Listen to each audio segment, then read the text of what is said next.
लातों के बूथ बातों से नहीं मानते, ये वो जुमला होता है अम्मी ज़रा अच्छी वाली पिटाई करने के बाद ना, हमारे सॉफ्टवेयर को अपडेट करने के बाद जब ये कह रही होती हैं। इसमें कितनी हकीकत है? क्या वाकई इस तरह की एफ़र्ट्स के बग़ैर, डांट पिटाई और सख्ती के बग़ैर बच्चों को डिसिप्लिन करना मुश्किल है? आइए ज़रा ये जानते हैं। Falak, what's your take on it? I think मैं दो चीज़ें देखती हूँ इसमें। वन, समटाइम्स शायद ज़रूरी होता है, हाँ। मैं मना नहीं कर रही हूँ, शायद जी। थोड़ा सा स्ट्रिक्टनेस ज़रूरी होती है। मारपीट, शायद violence, again I agree with you कि शायद इतना ज़रूरी ना हो, लेकिन स्ट्रिक्टनेस ज़रूरी होती है।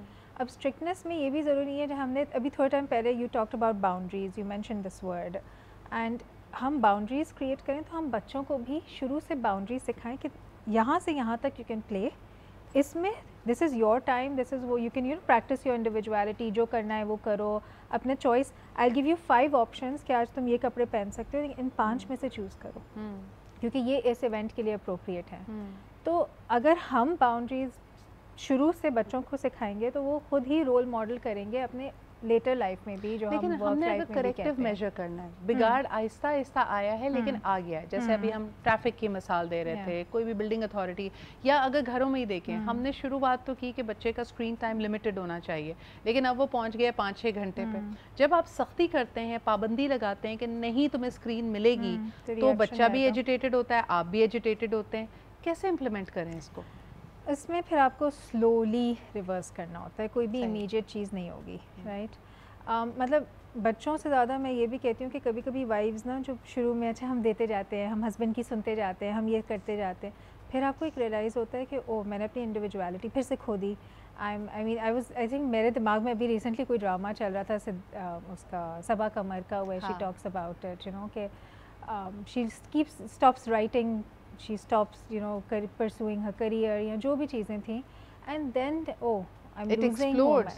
She realizes कि ये कोई ज़िंदगी गुजारने का तरीका नहीं है, which is मैं कंट्रोल हो रही हूँ और मेरा हर बिहेवियर कंट्रोल हो रहा है। तो वो तो आपने एक शुरू से कर दिया, you kept giving in and then करते गए। बच्चों के साथ भी आपने उनको सारा पैम्पर कर दिया, जो चाहिए, रो रहे हैं तो उठा लिया, चॉकलेट चाहिए चॉकलेट दे दी।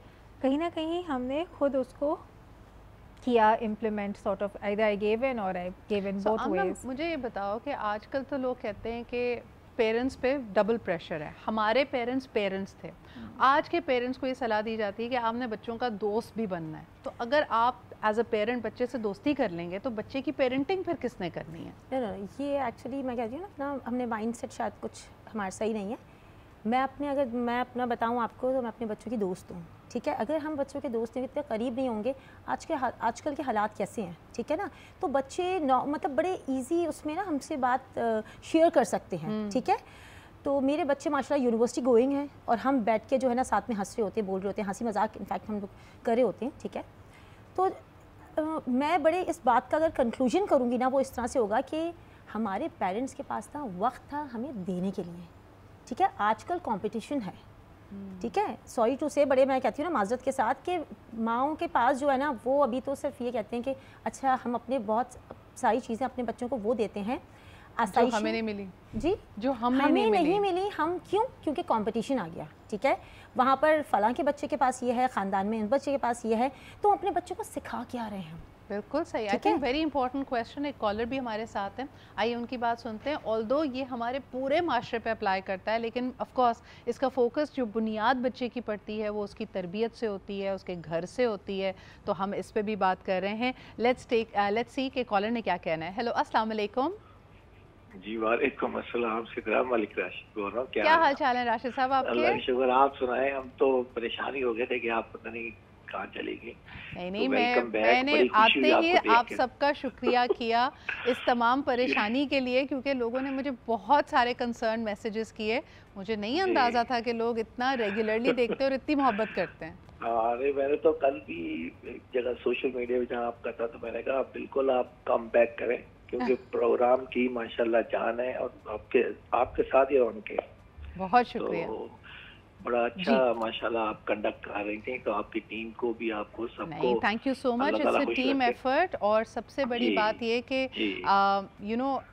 वापस आना बड़ा इम्पोर्टेंट भी था, लेकिन ब्रेक लेना बहुत इम्पोर्टेंट होता है लाइफ में। नहीं ज़रूरी है, वो लिया करें, चले वो तो बात है, लेकिन माशाल्लाह जैसे आपका काम है, मतलब टॉपिक पे तो मैं आता हूँ, जैसे मल्टी डायमेंशनल और मल्टी टैलेंटेड, हर चीज़ पे इतना बोलना, बात करना, तो माशाल्लाह मतलब आउट ऑफ दिस वर्ल्ड लगता है बात दफा, और हैंडल करना आपके लिए तो इतना मसला भी नहीं है। बहुत ज़बरदस्त माशाल्लाह।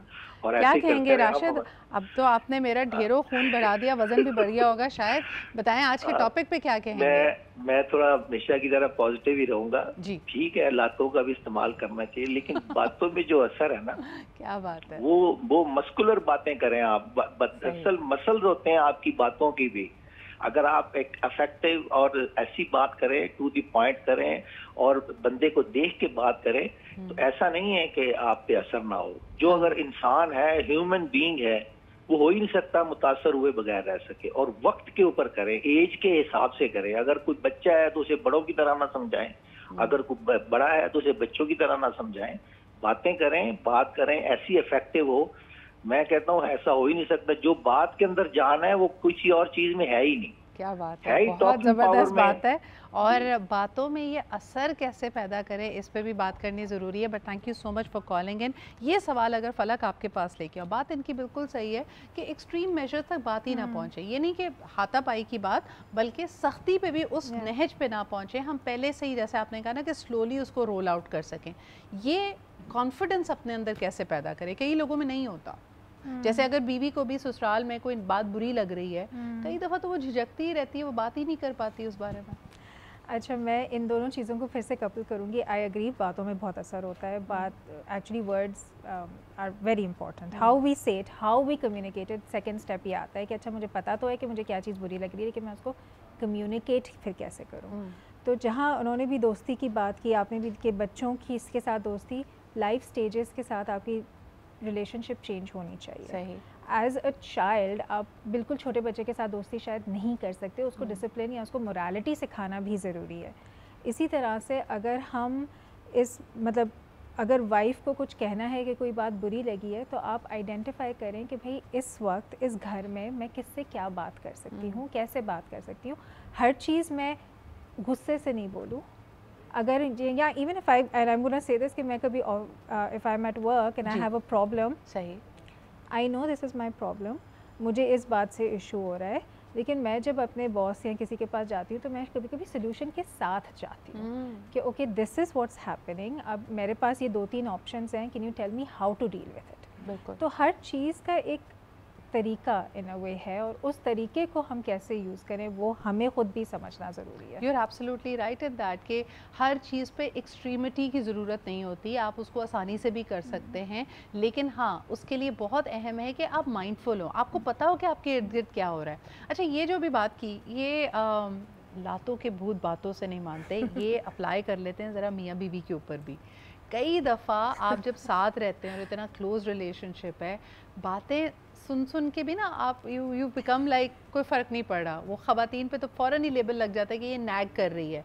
अब आप बोलते चले जा रहे हैं, बार बार एक चीज़ को कह रहे हैं, लेकिन आपकी बात सुनी अनसुनी की जा रही है। अब ना तब क्या करना चाहिए?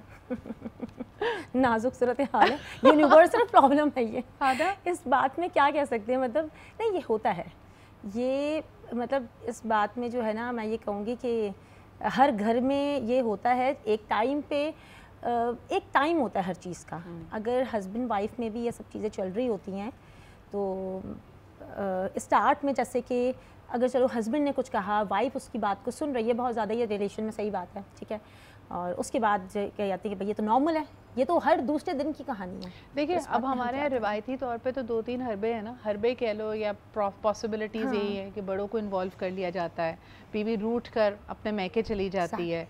इसके अलावा क्या हो सकता है? यानी अगर आप बार बार बात कह रहे हैं, अच्छे, और ख़वातीन को तो बड़ी सलाह, जैसे अभी फलक भी कह रही थी कि मौका महल देखकर बात करें, जब हस्बैंड का मूड अच्छा हो तब देखकर बात करें, ताकि वो एक रिसेप्टिव मोड में हो। लेकिन अगर आपके पास आपने सब करके देख लिया है, तो क्या मैके रूट के जाना ही एक ऑप्शन है? एक्चुअली पता है क्या, मैं ये कहना चाहती हूँ, यहाँ पर अवेयर नहीं है, अवेयरनेस नहीं है, ठीक है। मतलब मुझे तो ऐसा लगता है कि अब शायद इस नतीजे पे पहुँची हूँ मैं कि शादी से पहले ना एक वर्कशॉप्स होनी चाहिए ठीक है, हमें अपने बच्चों को दीन से भी इतना करीब रखना चाहिए और दुनिया से भी। यहाँ पर हम ना सब सिर्फ सुनी सुनाई बातें कहते हैं, इस वजह से आजकल जो इतने मसले मसाइल पैदा हो रहे हैं रिश्तों को लेकर, वो वजह सिर्फ यही है। ठीक है, चाहे उसमें हस्बैंड का रोल हो या वाइफ हो या फिर सास हो, ससुर हो, कोई भी हो, XYZ, वो सिर्फ अपने मतलब की बात एक उठाकर कह देते हैं। और समटाइम्स जो है ना ब्लैकमेलिंग चल रही होती है रिश्तों में, और इस वजह से जो है ना वो बड़े फड्डे हो जाते हैं। इन दी एंड बड़ों को ऐसे कि लड़की जो है ना रूठ के चली गई। अच्छा, और वो एक अंदाज़ है असर्ट करने का अपनी पावर का, लेकिन it is also very interesting to note, ये तो हम लाइटर साइड पे बात कर रहे थे, सीरियसनेस इस मैटर की ये है कि कई डोमेस्टिक इश्यूज़ को सुलझाने के लिए हमारे पास बेहतरीन क़वानीन मौजूद हैं। उसकी हद मुकर्रर की गई है कि भाई इमोशनल वायलेंस को या इमोशनल टॉर्चर को हमारी कोर्ट्स भी रिकगनाइज़ करती हैं। फ़िज़िकल वायलेंस के अगेंस्ट तो मेरे ख्याल में पूरी सोसाइटी एक यकज़बान होकर ये कहती है कि ऐसा नहीं होना चाहिए।